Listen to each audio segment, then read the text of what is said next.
Boa noite. Muito bom estar aqui em mais um estudo pelo Espiritismo para Todos, que a gente possa estar, né, na companhia dos nossos mentores, da espiritualidade amiga, nos auxiliando no entendimento de tudo que nós estamos estudando, que seja um estudo fundamentado no respeito, na amizade, na troca de entendimento. Hoje nós estamos na página 350, e o título é O Prefácio da Obra Retirado, a Universalidade e a Ordenação do Ensino dos Espíritos Superiores. Então, a gente vai seguir daqui. Boa noite, Rony. Boa noite a todos. Boa noite. Alguém quer ler para a gente seguir aqui?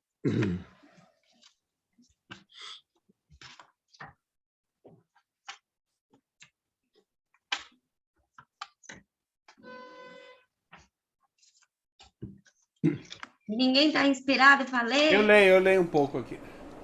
Então vai, amigo. Na edição adulterada de O Céu e o Inferno, o prefácio foi retirado. Isso foi uma adulteração. Mas vamos pensar algo aqui, apenas para evidenciar um absurdo. Quando Allan Kardec anunciou que o livro estava à venda nas notícias bibliográficas, afirmou que não lhe pertencia fazer nenhum elogio nem crítica. Nos limitaremos a dela dar o objetivo, pela reprodução, desculpe, a dar o objetivo, pela reprodução de um extrato de prefácio. Para ele, esse texto era uma apresentação de grande importância para qualificar a obra. O método utilizado, a estrutura de seu legado, o momento adequado de seu surgimento, também os fundamentos do critério da universalidade basilar em seu trabalho. Esse critério vinha sendo criticado por dissidentes e opositores naquele ano decisivo de 1865. O prefácio cumpria diversas funções, esclarecia os adeptos e afastava qualquer dúvida verificada. É melhor alguém ler, porque eu estou aceitando o pessoal, vai dar confusão aqui. Tá, eu continuo. Qualquer dúvida ventilada pelas críticas. Ô, Ju, por favor, a página. A gente está na página 350. Tá? Eu coloquei lá no chat para quem entrou agora. Lembrando, pessoal, quem quiser fazer algum comentário, né, na leitura, trazer uma reflexão, uma dúvida, quiser falar alguma coisa, pode interromper, tá? Então, aqui, neste texto, é como se Kardec estivesse esclarecendo amplamente o leitor, para limpar a mesa e começar a apresentar sua tese, com a teoria na primeira parte e os fatos na segunda. Tirar o prefácio da obra seria como amordaçar o autor, justamente quando ele apresenta as importantes questões prévias necessárias para qualificar o valor e justificar a autoridade da teoria moral espírita, que será apresentada em O Céu e o Inferno. Do ponto de vista histórico, é importante destacar que o princípio da universalidade do ensino foi seguido somente até 1869, durante a liderança de Allan Kardec, para a elaboração da teoria espírita. Ele teve fim quando a rede de comunicação de mais de 1.000 grupos espíritas, em contato com a Sociedade de Paris, se extinguiu. Esse método é imprescindível para o estabelecimento de novos princípios doutrinários, pois é um critério de veracidade e não está mais disponível, pois os grupos mediúnicos que formavam a rede da universalidade em apoio a Kardec no século XIX se desmobilizaram e desde então ela não foi restabelecida. Foi por meio deste método que o Livro dos Espíritos pôde estabelecer as bases fundamentais do Espiritismo. Estão lá todos os princípios. Os seus desenvolvimentos ocorreram nas demais obras de Allan Kardec. Sem o critério universal do ensino, não há mais como termos ideias novas dos espíritos superiores, pelo menos por enquanto. Eu acho que vale a pena comentar aí, frisar o que todo mundo aqui já sabe, né? Mas, só para deixar bem claro a importância disso. A gente perdeu no espiritismo tudo que faria a gente crescer, né? Quer dizer, então os últimos 150 anos, os últimos 140 anos que seja, foram perdidos na evolução do espiritismo. Né? Acho que deixa bem claro, não que não tenham vindo alguns conceitos aqui ou ali, mas a gente não tem como saber da veracidade desses conceitos, a não ser palpitando com muito estudo em cima dele, e mesmo assim dá um palpite, né? Não é o método de Kardec, né? Ou seja, está sendo descoberto, né? E tem muito pouca gente fazendo isso mesmo assim, né? Quer dizer, vê o Paulo fazendo isso com a obra do Chico, mas mesmo assim é um estudo, uma pesquisa individual de uma pessoa, né? Quer dizer, a gente tem que retomar isso, né? A gente tem que retomar tudo isso que a gente perdeu, e para isso a gente está fazendo esses estudos todos, né? Retomando os estudos como devem ser feitos, para que a gente consiga desenvolver um corpo, não só a gente, mas que motive outras pessoas a desenvolverem, para que todo mundo possa voltar a ter aqueles grupos de antigamente, né? Porque também não adianta um monte de médium que não tenham conhecimento para poder saber o que estão recebendo, né? Não adianta de nada, né? Quer dizer, ele não vai, como é que eles vão debater em cima da razão, de forma autônoma, debater as coisas, se eles não têm clareza nesses aspectos? É só uma parte aqui de como é que acho que muitos vemos assim, né? Eu penso também que a gente precisa se apropriar muito bem desses princípios que estão no Livro dos Espíritos, para que quando houver esses grupos, a gente saiba o que é princípio novo, né? Então, na verdade, é o que o Paulo colocou aqui, né? Por enquanto, não temos princípios novos, porque o método, né, acabou com a morte de Kardec. Acabou. Para que isso um dia seja retomado, é necessário que a gente tenha o entendimento do método, para que se estabeleça uma comunicação, né, pela generalidade e a universalidade dos ensinos dos espíritos. Então, deixa eu só falar para quem entrou depois que a gente já começou a leitura, nós estamos no comecinho, no primeiro parágrafo da página 351. E aqui, para quem, né, gosta de estudar, depois pesquisar, lá no prefácio da Gênese, lá na página 38, do prefácio não, na introdução à primeira edição publicada em janeiro de 1868, na página 38, Kardec está falando, né, sobre os caracteres da revelação espírita, e ele vai falar que lá no capítulo 1 está o nó da questão. E aí ele vai falar exatamente o que está sendo colocado aqui pelo Paulo e o Lucas, né, nessa parte que a gente está lendo. E a generalidade, que a iniciativa pertence sempre aos espíritos, né? E ele coloca a generalidade, concordância no ensino. Esse é o caráter essencial da doutrina espírita.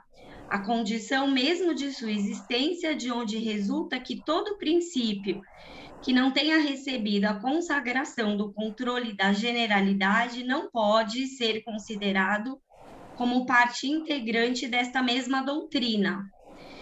Aí ele coloca essa coletividade concordante de opinião dos espíritos, submetida, além disso, ao critério da lógica, constitui a força da doutrina espírita e lhe assegura a perpetuidade. Para que ela fosse alterada, seria preciso que a universalidade do ensino dos espíritos mudasse de opinião e que eles viessem um dia dizer o contrário do que disseram anteriormente. Então, isso que Kardec está colocando aqui no prefácio da Gênese é extremamente importante. Porque hoje se vê pessoas falando, vamos mudar o espiritismo, vamos renovar o espiritismo. O que Kardec está colocando? Existe um método. Existem espíritos que são responsáveis pela elaboração, né, por trazer o conteúdo da doutrina espírita. O entendimento das verdades espirituais. Então, é todo um processo que a gente vê. E aí ele coloca, o livro dos espíritos só viu seu crédito se consolidar porque é a expressão de um pensamento coletivo, geral, né? São palavras extremamente importantes, explicações. E olha a importância do prefácio da obra, que aqui no caso, né, esse trechinho está na Gênese, e ele está se referindo, né, ao todo o conteúdo que ele vai trabalhar na Gênese. E aqui a gente está vendo a retirada do prefácio, onde Kardec faz a apresentação da obra O Céu e o Inferno, né? Então, a gente vê um processo onde Kardec vai trazer o quê? Primeiro, a maturidade da humanidade para compreender as verdades espirituais, né? E trazer, ele vai colocar assim, ó, a teoria, né, espírita, ela nasce da observação dos fatos, por isso ela é uma ciência de observação. Então, os espíritos provocavam um fenômeno, se estudava o fenômeno e depois eles vinham explicar. Não é a teoria que os espíritos chegavam lá, olha, Kardec, tem espíritos que se acreditam vivos, isso é uma lei, a lei é essa.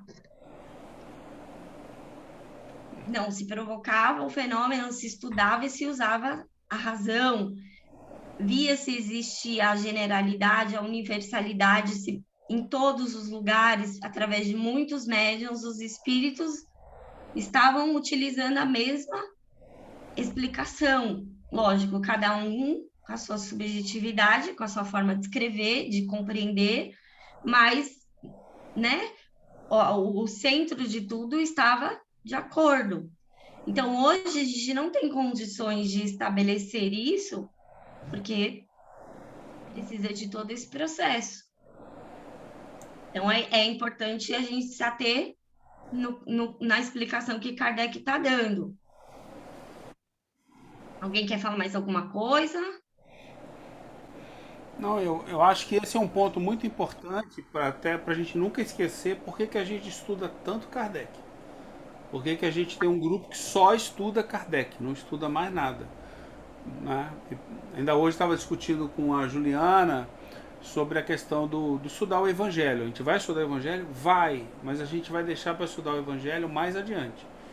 Vamos completar esses estudos que a gente está fazendo da teoria moral, pelo menos a primeira vez, né? Não quer dizer que a gente vai parar, porque a gente tem muito que aprender, mas vamos finalizar. Aí a gente vai já tem vários conhecimentos, né? Sistema racional, a questão da filosofia, Sócrates, Platão. Aí a gente vai se ater e voltar, né? Sem dogmatismo, sem culto a Cristo, perdão quem não gosta de ouvir isso, sem culto a Jesus, sem nada disso, olhar exatamente qual era o propósito de Kardec ao fazer o Evangelho, o que ele estava mostrando para a gente poder ter o melhor entendimento e fazer uma primeira leitura do Evangelho, que talvez seja um livro que seja lido antes do livro dos médiuns, a gente não sabe ainda, e vocês podem colaborar, dizendo, olha, prefiro o Evangelho antes, mas com certeza antes de acabar o Céu e o Inferno, pelas primeiras leituras, a gente não vai fazer, a gente já tinha decidido isso há mais de um ano, há uns 2 anos, né, Ju, que a gente já está indo para mais de quase 3 anos que a gente está estudando. Então, é por isso que a gente toma essas decisões dessa maneira, entendeu? Porque como é que a gente vai recuperar décadas e décadas de conhecimento que o pessoal lá do início do Espiritismo tinha e nós não tínhamos a menor ideia? Ficamos muito ao contrário, né? Então a gente está tentando recuperar dessa maneira aqui, o Espiritismo para todos.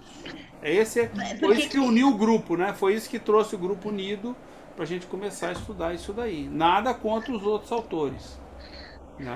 É porque quando o Kardec fala, né, o princípio de tudo está lá no Livro dos Espíritos, e realmente está, né, cada vez que a gente relê ou busca como apoio para um tema específico no Livro dos Espíritos, está lá, mas o desenvolvimento de algumas questões estão nas outras obras, né, que nem no Céu e Inferno, ele vai tratar da justiça divina. Existe pena eterna, existe céu e inferno, o diabo, o anjo. Segundo o entendimento espírita, o que é tudo isso? Coisas que não aprofundou, né? No céu, no livro dos Espíritos. Então, tá ali o princípio, né? Principalmente o capítulo que vai falar das percepções, sensações e sofrimento dos espíritos. É importantíssimo saber o céu e o inferno, para poder entender melhor ali. Isso que o Sátiro falou de que para a gente estudar o Evangelho é necessário a gente estar estudando o espiritualismo racional e Sócrates, é isso mesmo. É que eles já tinham esse conhecimento na época, ao ponto de não ter a necessidade sequer de citar isso veementemente nas obras. Entendeu? Ou seja, todo mundo estudava isso já na época, já era voz comum. Aí a gente nunca foi apresentado a isso, foi escondido da gente. Mas agora que a gente sabe, o caminho óbvio é esse: vamos estudar o que eles estudavam. Vamos atualizar o contexto que eles escreveram e ler no contexto da época e não no contexto de hoje. Porque o contexto de hoje nosso, sem esse conhecimento contextual, a gente vai ficar boiando, entendeu? Mas, ó, vou falar uma coisa. Começar do começo, né? Eu ouvi o audiobook do livro do Sócrates, A República de Platão, o livro 1. Gente, é muito interessante. Eu já ouvi 2 vezes e vou ouvir mais. No caso, o livro é de Platão, né? Mas Sócrates, o diálogo está ali de Sócrates. Aí ele cita tantas coisas que Jesus cita. É incrível você perceber. Coisas que Sócrates cita lá no diálogo, Jesus cita. Sim, até coisas de parábolas. É porque isso daí é um conhecimento da humanidade, é um conhecimento dos espíritos, é um conhecimento nosso. E assim, o cara que veio aqui e fez uma revelação, entendeu? Nada contra ele. E assim, o prefácio do Evangelho segundo o Espiritismo eu estava lendo ontem, com atenção.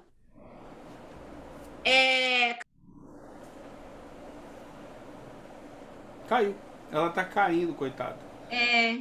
A Jerusa queria falar também, Jerusa.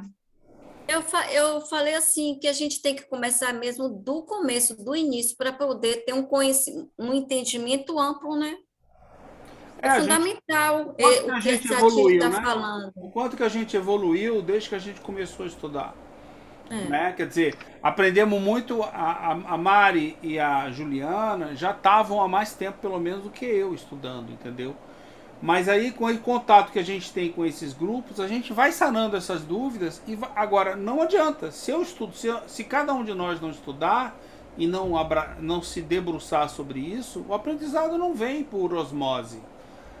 E a gente tem que passar por tudo isso, entendeu? Você vê quanto fazia falta o conhecimento que o Arthur está trazendo, começou a trazer.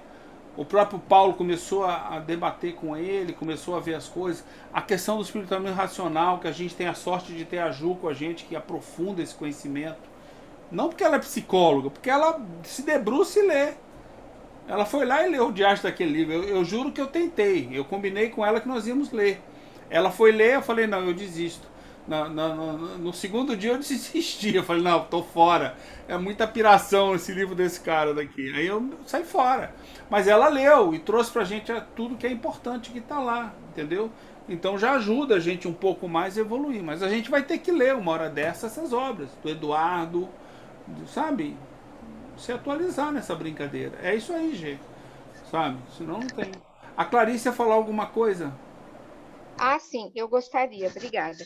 Não, no princípio da sua fala, você parece que fez um lamento sobre a gente ter perdido tantos anos de conhecimento, né? Eu penso que a própria situação política de que passou a Europa toda, com guerra, pós-guerra, conduziu, a coisa foi conduzida para que acontecesse do jeito que aconteceu. E aí, quando Kardec fala aqui, na página 38 da Gênese, que cada coisa deve chegar a seu tempo para chegar com toda a segurança, eu acho que o momento é esse. A gente não pode ficar olhando o nosso estudo pelo retrovisor. Não, Sabe? mas, Esse a é o gente não momento. está olhando. A gente está recomeçando ele, restabelecendo Então, ele. mas sem o lamento, porque o próprio Kardec falou, vai mas chegar, não é lamento. assim como... Não foi lamento. Quando ele fala aqui, cada coisa chega no seu tempo, ele está falando do tempo dele.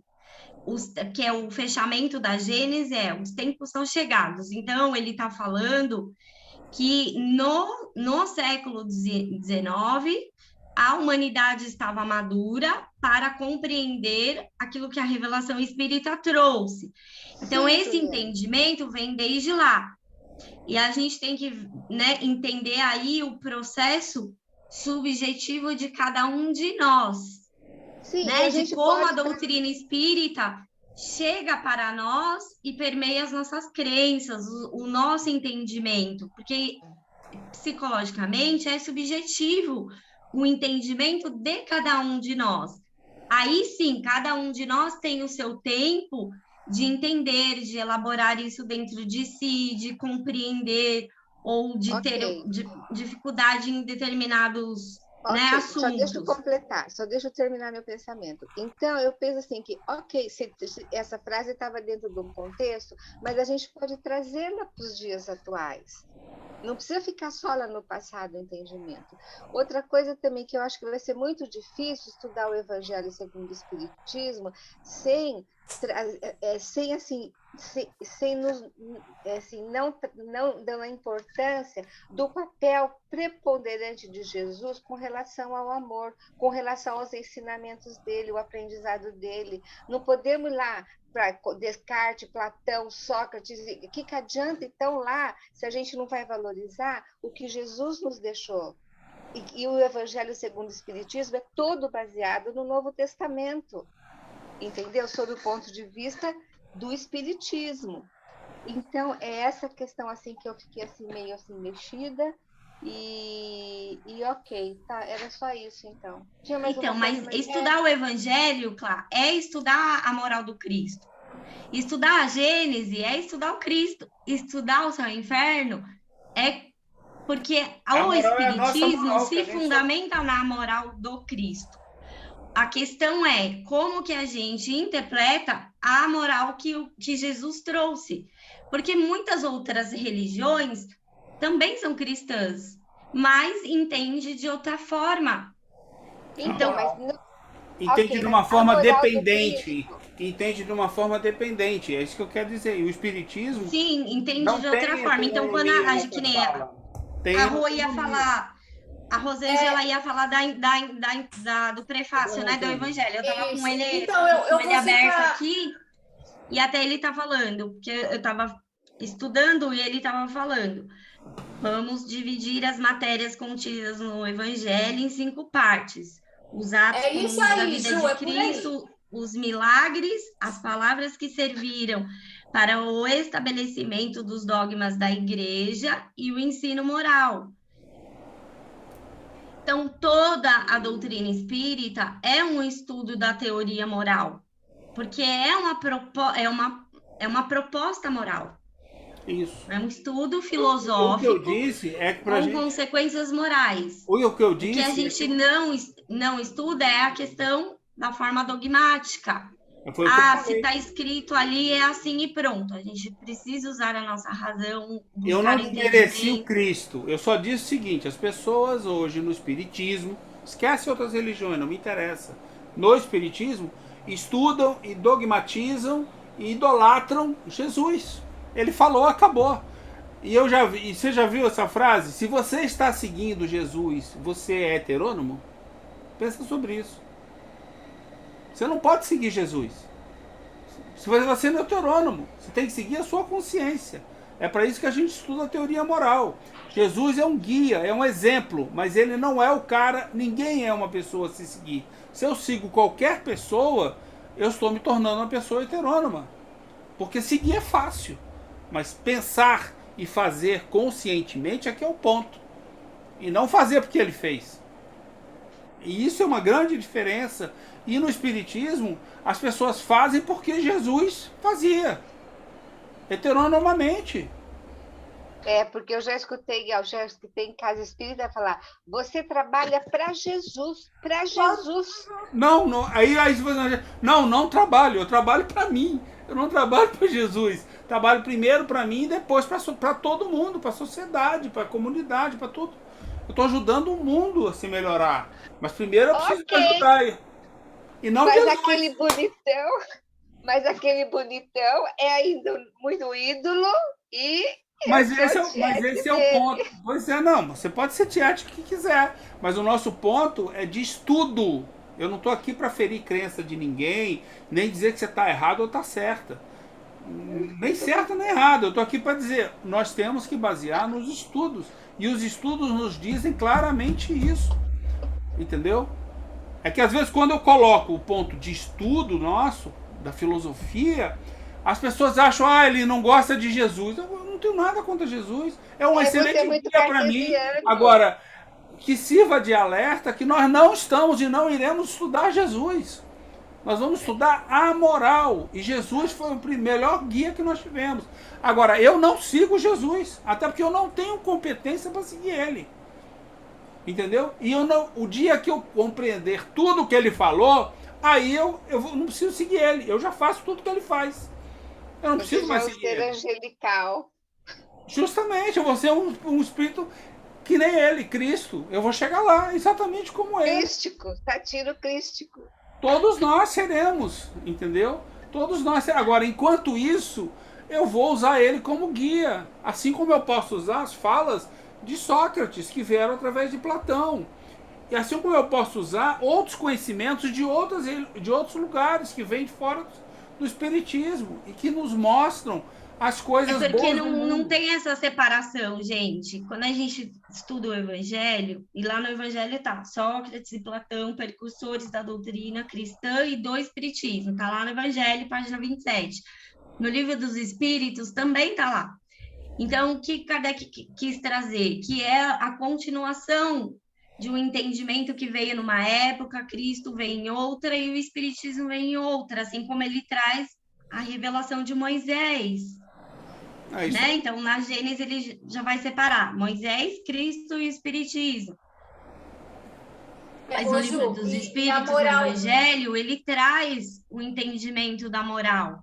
Né? E depois na página 29 está lá, resumo da doutrina de Sócrates e Platão, para a gente poder entender essa continuação do raciocínio, do entendimento. Continuação da moral autônoma. Porque tudo isso, gente, tá relacionado a nós, porque nós não vivemos só essa vida. Quantas reencarnações a gente teve e a gente vem em busca de despertar como espírito, de buscar o entendimento. Então, é nesse processo, né, nessa lei de progresso que a gente vem despertando e passamos por esses entendimentos e também os entendimentos dogmáticos, que faz parte. E nós temos muitos dogmas ainda. Eu, pelo menos, e hoje a gente está num processo de entender, uma vez que escolhemos o Espiritismo como uma filosofia, né, de estudo, de entender esse processo evolutivo do espírito e quais são os princípios que fundamentam a Deus, as leis que regem o mundo moral, porque é lá a nossa verdadeira casa, né? Mas isso é um processo que a gente vem construindo todo esse entendimento juntos, né? Eu comecei falando com o pessoal a importância do quanto eu acho importante o estudo em grupo, né? De se trocar ideia, eu penso assim, mas sempre, né, buscar ali, surgiu uma dúvida, o que Kardec colocou ali sobre isso? Tanto que a gente, né, eu sempre busco, eu estou sempre com os livros abertos, ó, fica tudo aberto. Céu, Inferno, Evangelho, Gênesis, gente, porque surgiu uma dúvida, eu não quero que venha a minha opinião. Vamos buscar lá, não tem problema que a gente demore 1 hora, 2, 3, um dia.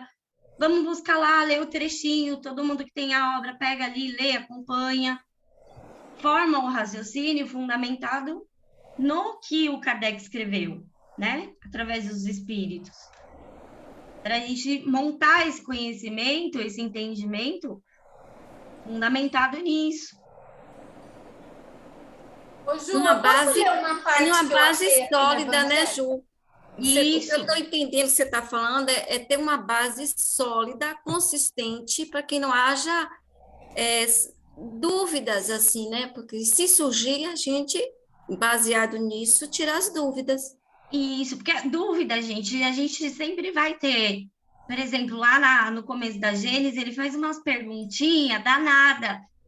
Ele tá, mas se a moral, o espiritismo se fundamenta na moral cristã, então para que precisa do espiritismo? Jesus já não trouxe a moral? E daí você começa a ler as perguntas, gente, faz um nó na cabeça. E você vai buscar, a dúvida é importante. Vinha essa dúvida porque a gente busca, mas a questão é aonde eu busco a resposta.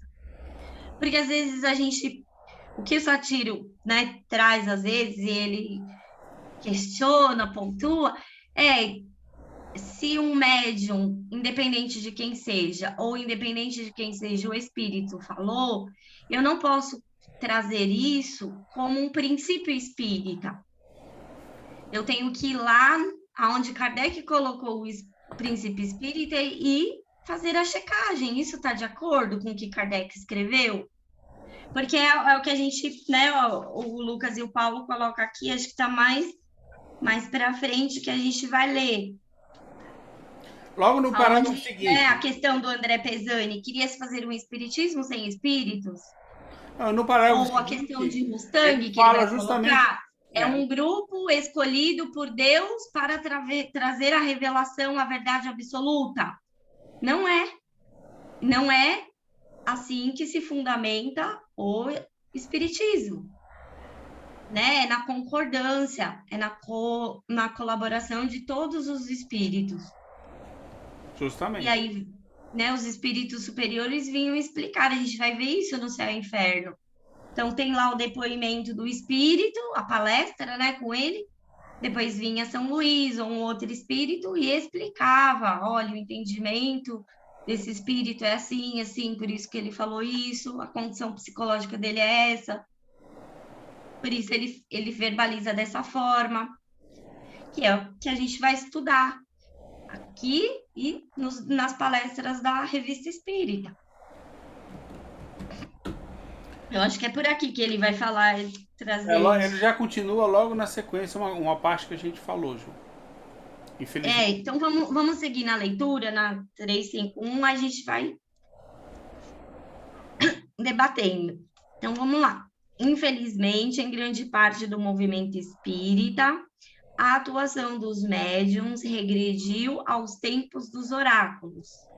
É um princípio fundamental do espiritismo o fato de que todas as comunicações são consideradas previamente opiniões dos espíritos que se comunicam.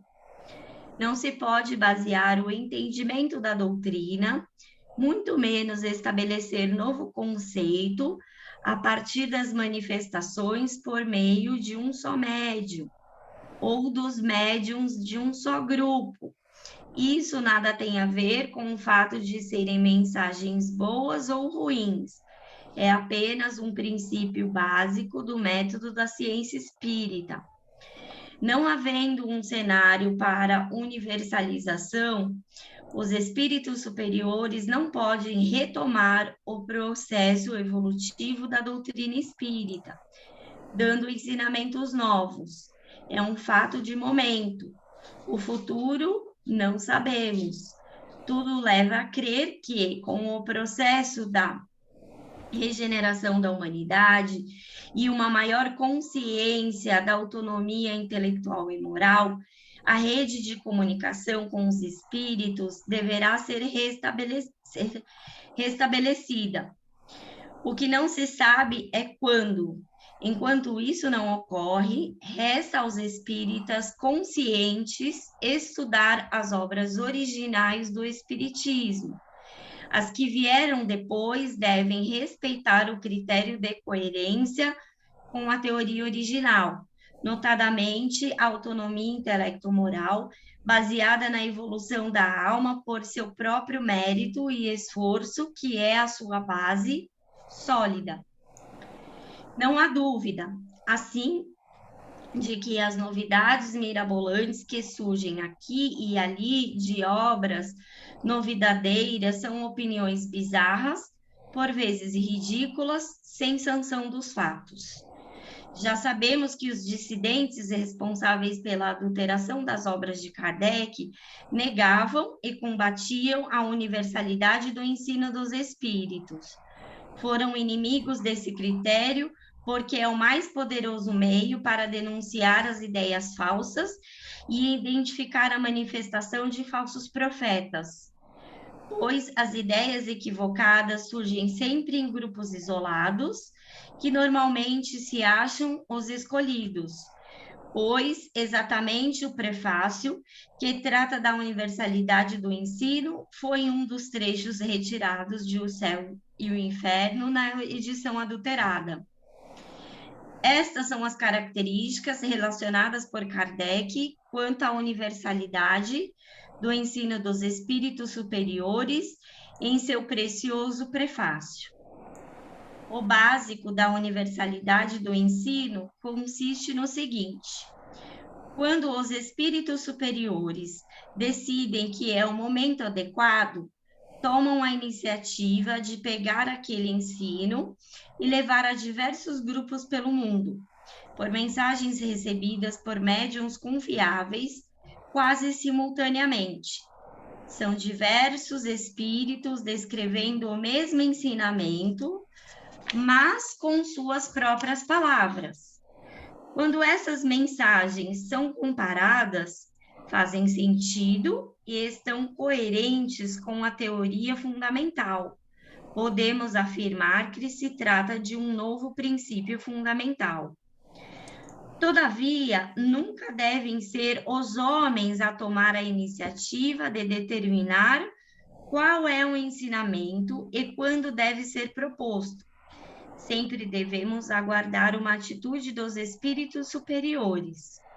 Explica Kardec: não vos basta dizer, gostaríamos de ter tal coisa, para que ela nos seja dada, e ainda menos nos convém dizer a Deus, julgamos que é chegada a hora para vos dar tal coisa. Nós mesmos nos julgamos bastante avançados para recebê-la, pois seria dizer-lhe, sabemos melhor do que vós o que convém fazer. Aos impacientes, os espíritos respondem: começai primeiro por saber bem, compreender bem e, sobretudo, praticar bem o que sabeis, a fim de que Deus vos julgue dignos de ensinar-lhes mais. Depois, quando o momento chegar, saberemos agir e escolhermos nossos instrumentos. Isso é fundamental. Também a sabedoria dos espíritos superiores é demonstrada quando eles vão propondo novos ensinamentos de forma ordenada e gradual. Eles surgiram de forma sucessiva, do mais simples ao mais complexo, das questões mais simples, que formam a base, às mais específicas, que elevam o edifício. Sempre será assim, pois a doutrina espírita é uma elaboração didática dos espíritos que presidem o movimento de regeneração da humanidade. O desenvolvimento da doutrina espírita, porém, tem dois passos. Isto é muito importante. Toda revelação de um princípio novo, além do critério da universalidade, precisa receber a chancela da razão, pela análise dos espíritas quanto à sua lógica, e precisa ser coerente com a teoria fundamental inicialmente estabelecida. É o critério complementar da racionalidade e da compatibilidade da hipótese com a teoria fundamental. Se não, bastaria que alguns médiuns, fossem centenas deles, repetissem um após o outro uma ideia incoerente, imprópria ou falsa, para que espíritas desavisados fossem levados a acreditar nela. A universalidade não é ingênua assim? Da parte dos médiuns, a universalidade exige a condição de desprendimento absoluto, desprendimento de personalidade, anonimato, consciência de ser apenas um instrumento, não sendo responsável pelo conteúdo que apresenta. Por isso, em O Céu e o Inferno, os nomes dos médiuns foram ocultados. Médiuns que fazem uso de 1 centavo que seja do que produzem, seja por venda de livros, palestras, cursos ou qualquer outro meio, perdem a confiabilidade e a assistência dos bons espíritos. No Espiritismo, essa condição de desprendimento é uma postura obrigatória. Como a revelação dos conceitos espíritas deu-se por meio do critério da universalidade dos espíritos, as mensagens trazendo os princípios básicos foram descentralizadas, sem privilégio de ninguém. O Decálogo, por exemplo, foi recebido por um só médium, Moisés. Foi uma outra época, quando o pensamento científico ainda não existia. Esse messianismo nunca mais terá lugar no mundo, a não ser que se estivessem a serviço dos falsos cristos, dos falsos profetas. Há outro fator próprio do nosso tempo, a teoria da autonomia moral proposta por Kardec está muito esquecida em grande parte do movimento espírita. Isso porque, por desvios e fraudes, as ideias de pecado, karma, contrárias ao espiritismo, estão espalhadas. Portanto, é preciso que os espíritas estudem, resgatem a base conceitual verdadeira, para que novas ideias frutifiquem num terreno preparado para recebê-las. Unicamente quando todos esses critérios estiverem solidamente restabelecidos, só então será possível retomar o desenvolvimento da doutrina espírita, quando os espíritos superiores acharem por bem nos oferecer ideias novas. Atualmente, é fácil constatar quando diversos grupos mediúnicos ficam deslumbrados com ideias consideradas por eles inovadoras, especiais, reveladoras, que recebem dos espíritos. Os passos dos espíritos obsessores é regularmente o mesmo, e Kardec os definiu em O Livro dos Médiuns, em resumo: isolar o grupo, chamar os participantes de especiais e únicos, transmitir uma mensagem privada, afirmando que os outros não compreenderiam, depois preveni-los dos ataques e contraditas que receberiam, por fim, dominar o grupo pela fascinação.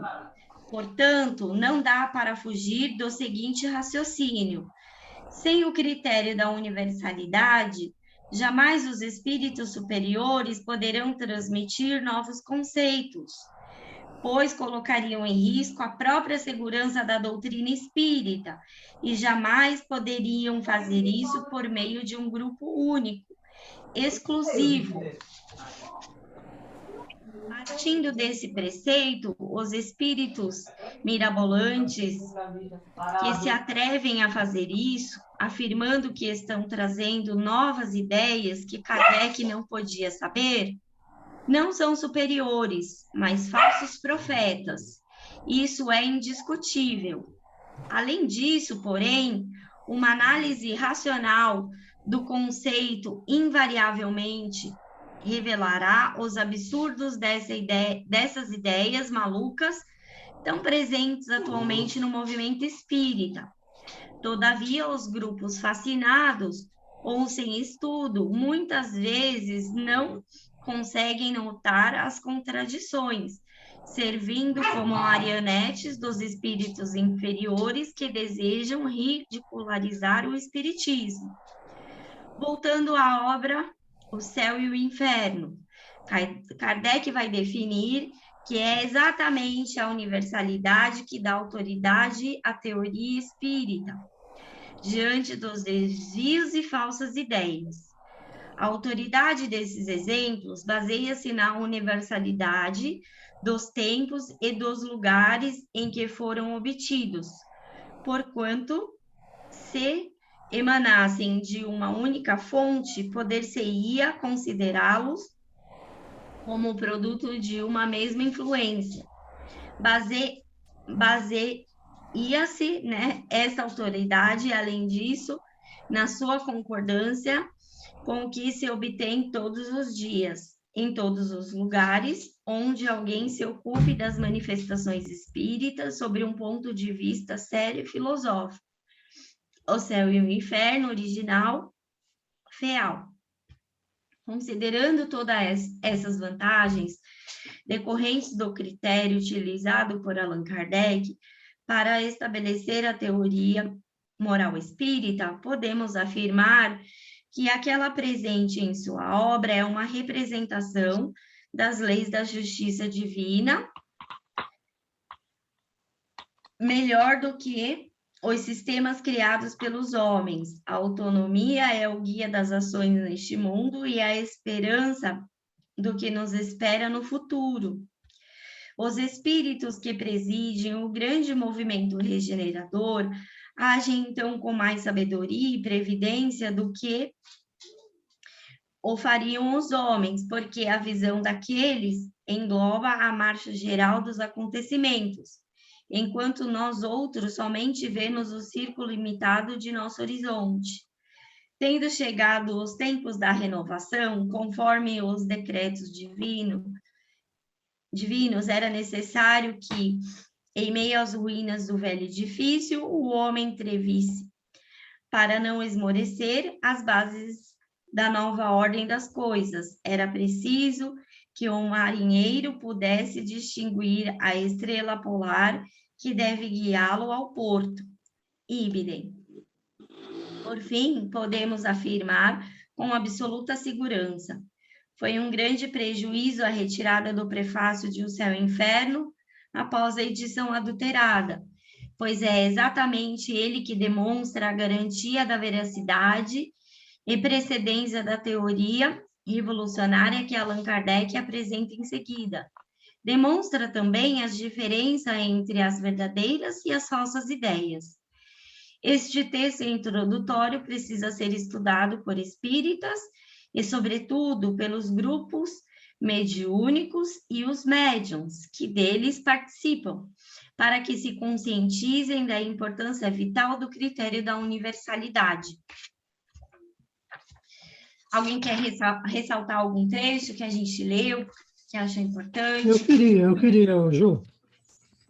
Eu estava Queria, não ouvindo quer mais, Conde? Não, Desistiu? é o seguinte, primeiro parágrafo que você leu, do prefácio, quando começa os pontos básicos do prefácio. É só para a gente ter uma percepção, se a gente compreendeu, porque quando você leu, eu peguei a coisa, fiquei cismado, voltei lá para ver se era isso mesmo que estava escrito. Fala assim: o básico da universalidade do ensino consiste no seguinte: quando os espíritos superiores decidem qual o momento adequado, tomam a iniciativa de pegar aquele ensino e levar a diversos grupos pelo mundo. por mensagens recebidas por médiuns confiáveis quase simultaneamente. Esse adjetivo, confiáveis, como a gente vai saber que é?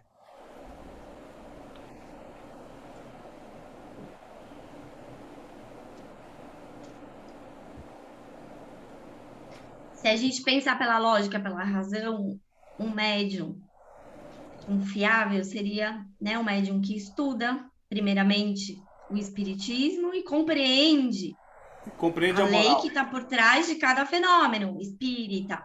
E atua. Né? Mas um médium pode.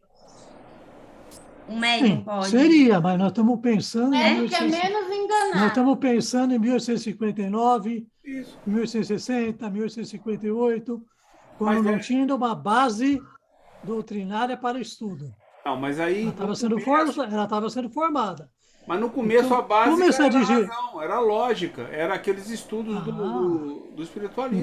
Então o autor está falando confiáveis, porque passou pelo critério da lógica e do bom senso de quem analisou depois, no caso Kardec, e disse que ele era confiável. Não se levando, foi médium tal, nem sabia quem era o médium tal, tanto é que ele não coloca. Sim. O que ele se pegou a mensagem veio límpida, que o médium podia até muitas vezes não estar nem sabendo o que ele estava escrevendo. Sim. Ele influenciou pouco a mensagem. Por isso que ele fala, pode vir, o ensinamento é o mesmo, mas a linguagem com que ele é transmitido pode ser diferente. As palavras que vão ser usadas vão ser outras. Ou seja, o instrumento que está passando a mensagem, o médium, se é um camponês, ele não vai ter o vocabulário nessa existência daquele médium que já é um douto. Mas o ensinamento, ele vai continuar sendo cristalino e mais direto do que se viesse pela mão de um douto. Então, o espírito ia encontrar... Uma boa comunicação, né? Então a gente sabe que é confiável. O médium é instrumento. Porque muitas vezes o médium não sabe nem do que está sendo escrito ali. O ensino tem lógica. Eu acredito que o fato de você ter o conhecimento ajuda você a compreender de acordo com a forma, em algumas formas de transmissão do conhecimento pelo médium, né? Hoje o pessoal faz a leitura contrária. Quem que deu a mensagem? A mensagem veio de tal centro. Sim, Não. Não. Tal centro é forte, a mensagem é boa.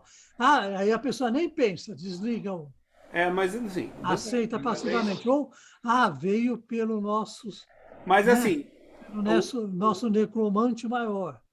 Que na verdade... veio pelo médium. O Divaldo é infalível. O Marcelo é infalível. Não, a gente tem que analisar a mensagem.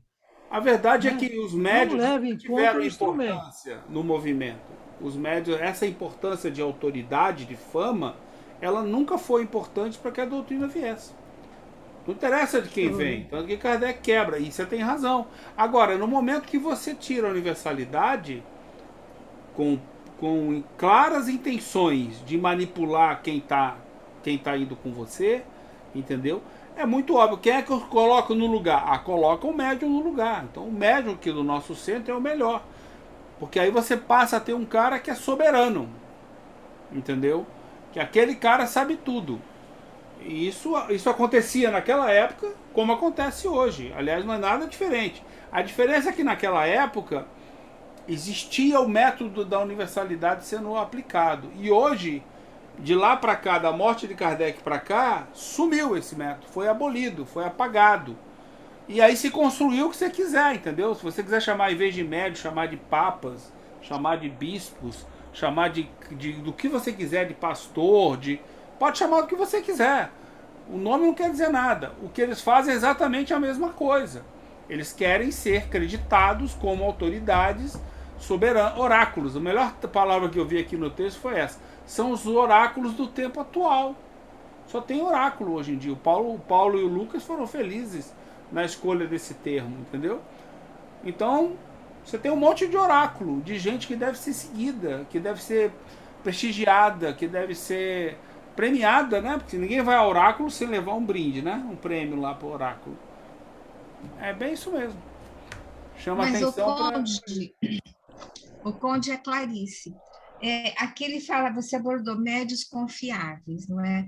Mas, assim, ok, naquela época existia assim, um padrão intelectual, nível de conhecimento, isso, aquilo e tal, a não ser as mulheres que não estudavam, esse todo. Mas as mensagens eram assim, de pessoas da sociedade, parece, né? Pelo que a gente vê. Mas não seria assim, não é a qualidade do médium, porque o médium pode ser o bem simplesinho, como pode também ser um intelectual e recebe o mesmo teor de mensagem.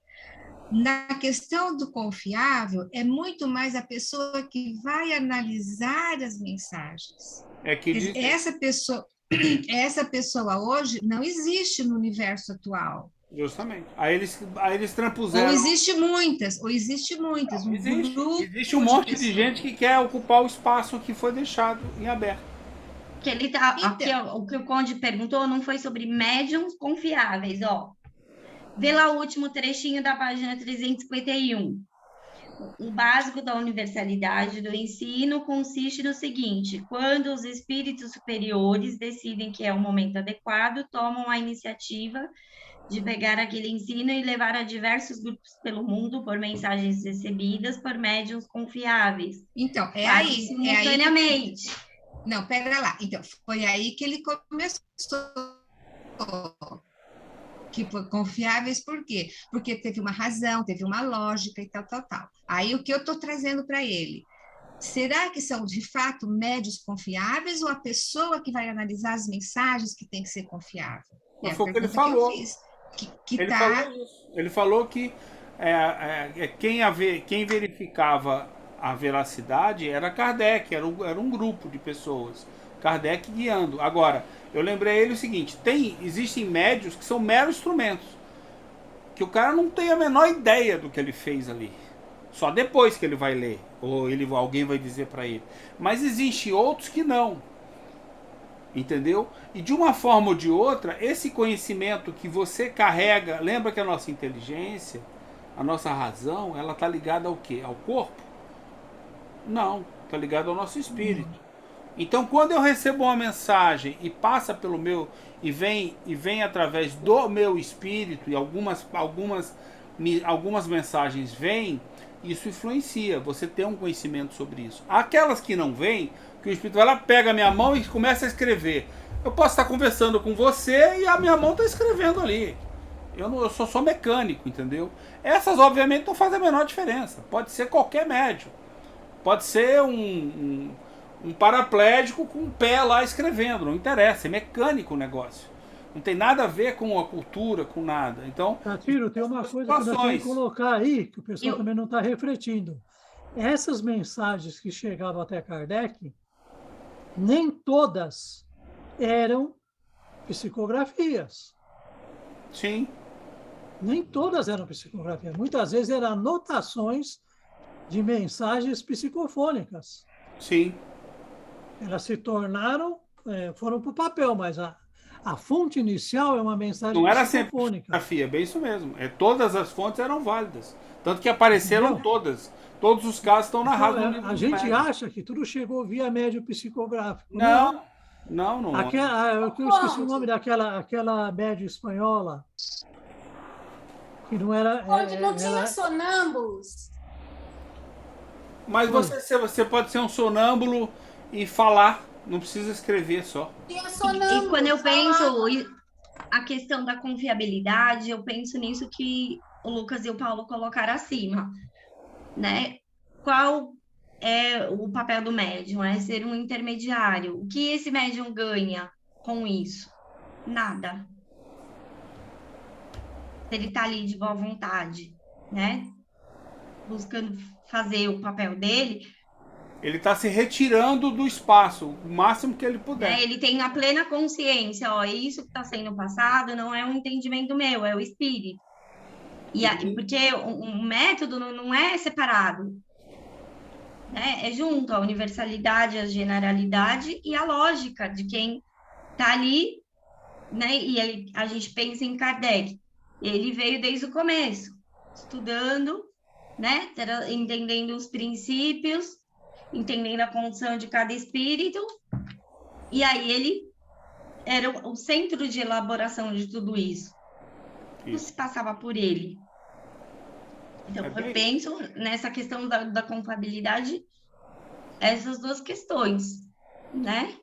E a questão que a gente precisa, né, refletir, quando ele fala em generalidade, quando a gente vai ver lá na Gênesis, no capítulo 1, ele pergunta, que eu brinquei, né? Ele faz umas perguntas que faz uns nó na nossa cabeça. Podemos considerar o Espiritismo a revelação? Neste caso, vamos supor, se consideramos uma revelação, qual é o seu caráter? Em que se baseia a sua autenticidade? A quem e de que maneira foi transmitida? A doutrina espírita é uma revelação no sentido litúrgico da palavra? Ou seja, em todos os pontos, o resultado de um ensino oculto vindo do alto? E aí ele vai seguindo nas perguntas. E é para a gente refletir, que é o que ele coloca aqui, né? Na página 353. A teoria moral proposta por Kardec, não, no de cima que ele coloca, né? Que ele traz a questão. Esse messianismo nunca mais terá lugar no mundo. O Espiritismo é uma revelação litúrgica, messiânica? Não. Né? Não é. Então, é sobre isso que a gente precisa refletir. A gente desenvolve junto. Todos nós, espíritos encarnados e desencarnados, de todos os níveis. Outra, a gente tem de ver o seguinte, quem começou com essa história de valorização da fonte, em vez de valorização do ensinamento? O último que eu lembro foi o Rustang, né? Não, foi ele. Se a gente for pegar o primeiro mesmo, que consegue impor isso, e consegue signatários, seguidores, é o Rustang. É isso mesmo. Você abre a primeira página dos 4 evangelhos. O que é que está escrito na primeira página dos 4 evangelhos? Eu vou abrir aqui, ó. Vou ler, ó. Espiritismo cristão, ou revelação da revelação. Não, pois é. Já começou a dizer que o Espiritismo é cristão e já se colocou como revelação da revelação. Os 4 evangelhos seguidos dos mandamentos, explicados em verdade e em espírito pelos evangelistas, os 4 canônicos, assistidos dos apóstolos e de Moisés, recolhidos e colocados em ordem por J.B. Rustang, advogado na Corte Imperial de Bordeaux, vírgula, antigo bastonário. O que é bastonário? Ele foi um antigo chefe da Ordem dos Advogados de Bordeaux, ou seja, ele presidiu a Ordem de Advogados de Bordeaux, ou seja, ele colocou título para os espíritos de autoridade, título de autoridade para ele. Só uma coisa ele esqueceu de colocar aí como autoridade, né, que ele nem cita, a médium, porque era mulher, né? Provavelmente ele não botou na capa porque era uma mulher. Eu acho que esses pontos realmente falam sobre o que é uma universalidade, né? São um baita de um lembrete. Um baita de um lembrete para a gente poder compreender e poder, quando vierem conversar com a gente, se você for reparar, mais da metade dos argumentos que trazem para a gente são rebatidos pela questão da universalidade. Porque ninguém vai saber nem te explicar o que é universalidade hoje no movimento espírita. Pode experimentar. Mas não é só isso. Saber, entendeu? Aí, o problema é estrutural. O problema é estrutural para nós. Conde, eu acho que o problema é primeiro teórico. Porque aí quando você fala que é estrutural, você está querendo... que eu não parto para esse lado de estrutural de movimento espírita. Não é de movimento espírita. Eu estou falando de estrutural do ser. Nós fomos condicionados... Sim, tudo bem, mas é que eu tô falando. Há milênios dentro do heteronomia. Por exemplo... Mas nós somos heterônomos. A igreja no século IV canonizou textos. Não, Conde, tudo isso é válido, Conde. Só que assim, no momento que nós começamos a estudar, começamos a usar mais a lógica, menos a emoção, é o caminho que todo mundo fez e vai continuar fazendo, até que a gente se melhore. Esse problema estrutural só se resolve dessa maneira, ou não se resolve? Não, se resolve. Se resolve pela coisa, lógica, uma pela coisa razão. é educar as gerações, por exemplo. Como é que a gente se educa as gerações? Vamos pegar no exemplo do cotidiano, vamos esquecer textos de filosofia e coisa. Eu acho que você está muito adiante no tempo, entendeu? Eu não estou conseguindo nem me educar ainda. Tu já quer que eu saia Não, mas não é questão, é básico. A gente, por exemplo, eu vou pegar, você pega antigamente, quando a criança nasce, eu pego por mim. A gente ouviu uma coisa na TV, o que a gente faz? Acredita em tudo que a gente ouve na TV e no rádio. Tudo que vem de fora para nós, a gente toma como verdade. A gente não questiona. Mas não é todo mundo. Você vai pegar um café no mercado, você vai ver, a primeira coisa que você vai procurar, se você tiver dúvida, se tem o selinho da BIC. Mas se tiver o selinho da BIC, você tem a marca que você conhece. Só que a nossa evolução... Eu vou procurar o preço, do jeito que o café está caro, vou pegar uma barata. Mas vamos imaginar, Ju, vamos imaginar que você não queira se fazer de humilde aqui, não queira mostrar sua posição social e econômica privilegiada. Entendeu? Você no seu cotidiano verdadeiro. Você vai no mercado, estou na dúvida qual que eu compro. E você está duvidando até do preço. Porque muitas vezes o cara pode botar uma embalagem bonita, um preço caro, e o produto ser ruim. Então você vai procurar outras fontes de informação. Pois é, mas esse aprendizado... Agora, se você for o caso nosso, da maioria daqui, você vai pelo preço mesmo. Pois mas esse aprendizado, mas é o que nós estamos falando, Conde. Esse aprendizado é o aprendizado que nós estamos buscando aqui no grupo, em relação ao espiritismo. Sim. Estudando, retomando, reestabelecendo as obras de Kardec. A gente mal conhece Kardec, fica tendo dúvida aqui sobre coisas que Kardec falou, e a gente quer sair estudando o que mais, se nem conhece Kardec. Eu gosto de pensar assim, quando a gente fala Kardec, nós temos de pensar Kardec no seguinte ponto: um homem que se anulou a criar um personagem para dar voz à espiritualidade. Eu não acho que aqui todo mundo... Não é muitas vezes o pensamento dele. Não, mas não é isso. Sim, mas eu gosto de refletir isso. Eu gosto de refletir isso. Não é Kardec. Então, eu gosto de refletir o espiritismo. Isso, é o seguinte: quando vocês pegarem e se confrontar com essa turma que é anti-Kardec e finge ser pró-Kardec, quando eles veem que não tem mais argumento, eles começam a desmoralizar o Kardec na tua frente. Ah, sim. Mas aí você fala, pô, mas como é que eu vou desmoralizar um cara que ele mesmo se anulou e colocou um nome porque o ensinamento não era dele? Eu sou a favor da gente ajudar quem quer ser ajudado. Se você quer acreditar no seu, não quer ser contradito, tudo bem, toca a ficha. Nada como o tempo, o estudo para você evoluir na sua velocidade. Não é assim que a gente aprende? Cada um na sua velocidade. Então, não sou eu nem ninguém que vai se impor ao outro. A pessoa é que escolhe sair do lugar que ela está, se ela quiser, na velocidade que ela quiser. Não adianta a gente ficar insistindo nesse ponto. Eu só quero voltar aqui para o estudo para frisar o que eu falei. Que a gente não dá, você vê, o prefácio do Céu e Inferno é focado na universalidade, os pontos estão detalhados aqui. E a gente tem que conhecer e dominar esses pontos o máximo possível, primeiro para a nossa compreensão, segundo para ajudar outras pessoas a pensarem sobre o que elas estão falando, o que elas estão vivendo, entendeu? Nesse sentido aí. Quer dizer, eu é que acho que eu vou formar um grupo aqui e nós vamos estudar aquela parte da teoria moral. E de agora em diante, por favor, senhores espíritos, venham até o grupo e nos ajudem com os seus conhecimentos aí. Não existe isso, entendeu? Quer dizer, gente, olha que coisa espetacular esse último parágrafo. Unicamente quando todos esses critérios estiverem solidamente estabelecidos. Olha a promessa de futuro dele. Parecia que ele estava prevendo absolutamente tudo que se passou. Que é o Paulo nesses... né? Eu não sei quem está pontuando aqui.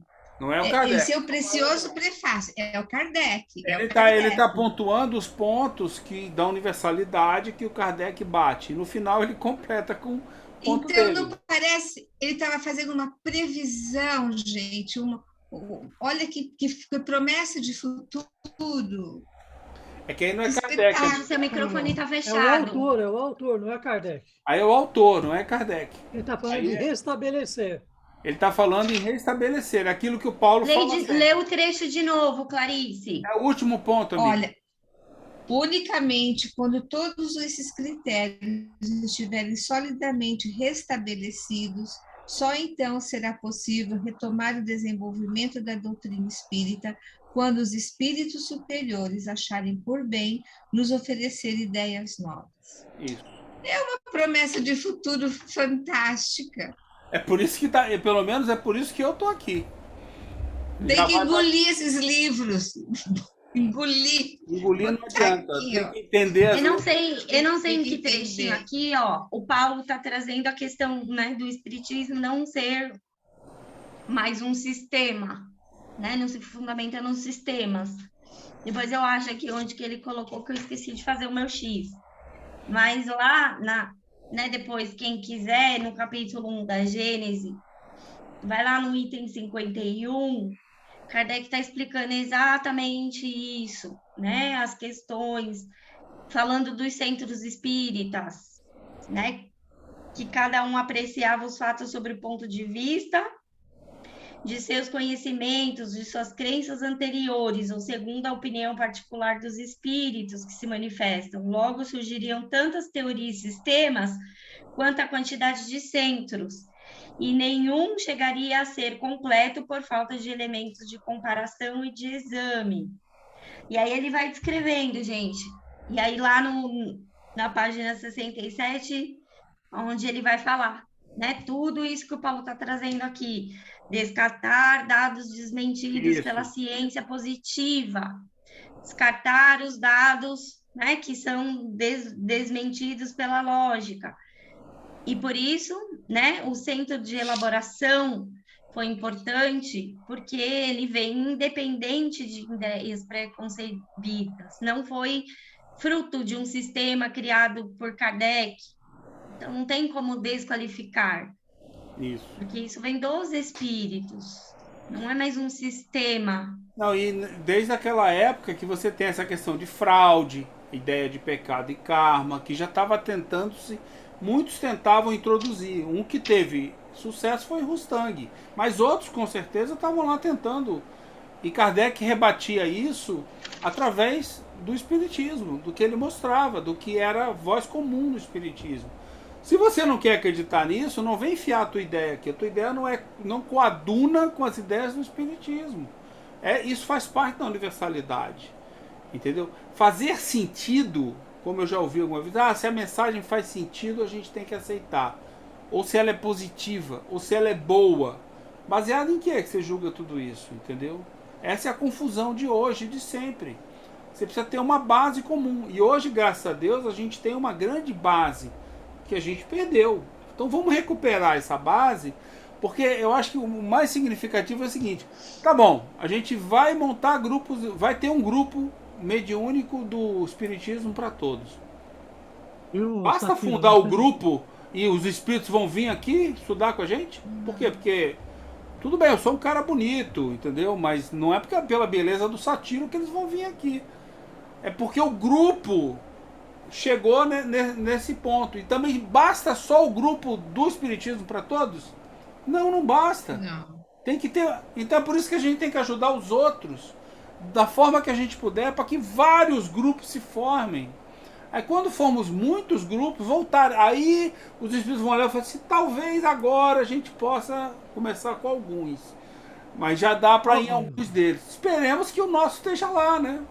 Entendeu? Viu, Satiro? Isso que você falou de karma, de dívida, né, contraída em existência pretéritas, a gente percebeu o seguinte: como na primeira edição do Livro dos Espíritos, a questão da evolução do ser, desde o átomo até o arcanjo, não estava ainda bem definida, porque ele tinha feito que o homem seria uma evolução à parte dentro do núcleo da natureza, e na segunda edição ele descarta totalmente essa hipótese.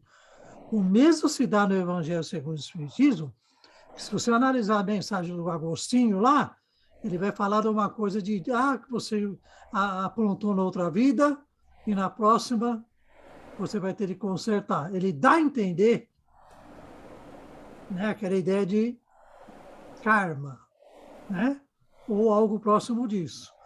Aí vai falar, mas por que isso está no Evangelho? Porque os espíritos vão dando as opiniões e Kardec não tinha descartado ainda as hipóteses. Já no céu e inferno, essa questão fica totalmente resolvida a partir do céu e inferno, já vem antes. É resolvida um pouquinho antes na Revista Espírita. Mas no céu e inferno ela é chancelada. Então, aquela possibilidade aventada no Evangelho segundo o Espiritismo, ela é descartada. Ou seja, Santo Agostinho é um espírito superior, mas não é um espírito perfeito.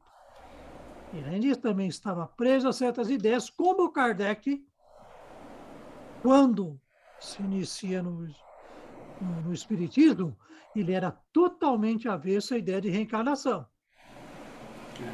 É por isso que eu acho que o nosso grupo, muitas pessoas do nosso grupo, quando foram votando pelos estudos que a gente foi fazendo, desde o início até o final, essas pessoas foram lembrando disso e foram descobrindo o seguinte: olha, a teoria moral, a moral do Espiritismo não está no Evangelho. Ela está no céu e inferno e na Gênese. Então nós temos que estudar primeiro eles e, por final, faz sentido, né? É que assim, até o melhor, Gênese, para depois voltar. Agora a gente está voltando, estamos com o Livro dos Espíritos e vamos estudar as outras duas obras. Vamos estudar as duas obras, como vamos estudar a Revista Espírita de várias maneiras diferentes. O maior absurdo que você coloca no Centro Espírita... Mas a base da moral espírita, ela está nas duas últimas obras. É por isso que o nosso foco hoje, nos últimos anos e ao longo dos próximos anos, vai ser sempre ter pelo menos uma turma ou duas focadas nessas duas obras. Entendeu? É porque quando você fala que a moral proposta está no Evangelho. Não, mas ela está esclarecida. Então deve estar lá, o ensino moral. E vai trazer as questões da moral do Cristo. Só que você pega ali, vamos pegar qualquer passagem, o ódio, abrir aqui. Sim. Amai-vos uns aos outros, serei felizes, tratai sobretudo de amar os que vos provoquem indiferença, o ódio, o desprezo, não. Sem o entendimento do desenvolvimento do espírito, das questões moral, que foram tratadas no céu e inferno, a interpretação que você faz do Evangelho se fundamenta no dogma. Isso, mas é isso que eu falei. E não na autonomia. Sim, mas esse é o ponto. Né? Que é por isso que a gente está descobrindo cada dia mais que o nosso estudo tem que ser céu e inferno e a Gênese. E depois porque o resto. Porque essa questão de que foi adulterada é muito significativa, né? E até a Marisa, que hoje ela fez o procedimento, gente, por isso ela não está aqui com a gente, eu esqueci de avisar. E ela sempre brinca, né? Depois que eu estudei toda essa parte adulterada, e hoje eu estudo o Evangelho, ele tem lá um outro entendimento. Justamente. Uma outra compreensão. É curioso, Juliana, porque é o seguinte, o céu e o inferno, ele começa pela teoria para depois mostrar os exemplos, né? É como se ele fizesse assim, eu já dei esses exemplos no Evangelho, os Espíritos já deram esses exemplos no Evangelho. Só que o que eu vou fazer? Eu vou pegar, vou dar a teoria, e depois eu vou dar os exemplos de novo do cotidiano, sem aquela linguagem própria da antiguidade, que o Evangelho está numa linguagem do século IV, não vou falar nem que está na época do Cristo, que não está, que é uma linguagem do século IV. Não é? Aí vai daquela linguagem do século IV para as pessoas perceberem. Ou seja, ele reforça duas vezes. Ele faz isso. E onde adulterar o céu e o inferno? Na primeira parte. Deixa a segunda parte, desde que a pessoa leia a segunda parte com os olhos da heteronomia. Exatamente. Ok, pessoal... Que aí é quando o espírito fala, eu estou sofrendo um castigo, estou sendo punido, eu vou pagar, não sei o quê. Se você não tem a questão do entendimento psicológico desse espírito, saber separar, né, o entendimento dele, da ilusão que ele vive, e colocar a ilusão desse espírito como um princípio espírita e a lei divina fundamentada nisso, não tem como você não sai do labirinto. Correta. Alguém... Kardec, por exemplo, ele traz lá o exemplo, tanto na Gênese e acho que no Livro dos Espíritos, que ele fala, espíritos que se acreditam mortos, e logo depois ele fala, esses espíritos estão vivendo uma ilusão dentro do entendimento dele. Alguém tem mais algum ponto para a gente acabar um pouquinho antes? A gente precisa acabar um pouquinho antes. Alguém tem algum ponto mais que quer colocar? Então, a gente vai parar aqui na página Isso. 355, tá? A parte inicial do capítulo 8, de O Céu e o Inferno, a fundamentação científica das leis da alma por meio dos fatos observados, certo, gente? É o que não? Parte inicial, a fundamentação científica, isso mesmo. 355, né? Alguém tem mais algum ponto? Então tá bom. Então vamos lá. A gente quer fazer aquela pesquisa que a gente questionou vocês na aula passada. Conversamos um pouco no começo. Bom, vou acabar aqui, vou encerrar, a gente conversa. Isso, finaliza, amigo. Vou finalizar, tá bom? Cadê? Desculpa.